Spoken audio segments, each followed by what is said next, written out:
Au total, 5 points sont inscrits à l'ordre du jour de cette 21e réunion du Conseil des ministres présidé par le chef de l'État Félix-Antoine Tshisekedi Tshilombo jeudi 20 février 2020 à la Cité de l'Union africaine à Kinshasa. Il s'agit entre autres de la traditionnelle communication du président de la République, de points d'information sur l'État et l'administration du territoire national fait par le vice-premier ministre, ministre de l'Intérieur, sur la situation sécuritaire du pays fait par le ministre de la Défense nationale et sur l'évolution de la procédure judiciaire concernant les dossiers des fonds sortis du Trésor public pour financer les sauts de moutons faits par le vice-premier ministre, ministre de la Justice. Autre point d'information retenu, la note sur l'état de lieu du climat des affaires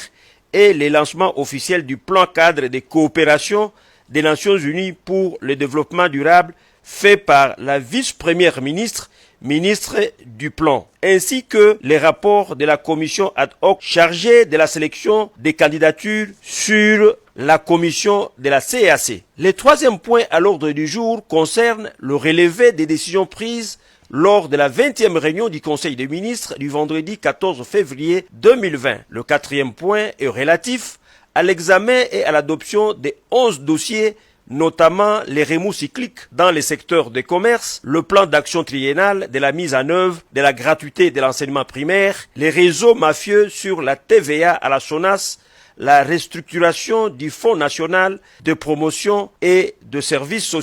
et l'organisation de la deuxième édition du Festival culturel de la polysémie pygmée d'Afrique centrale. Quant au cinquième et dernier point retenu à l'ordre du jour, il a trait à l'examen et à l'adoption d'un projet de décret modifiant et complétant un décret lié au secteur des PT NTIC concernant notamment l'autorité de régulation de la poste et des télécommunications ARPTC.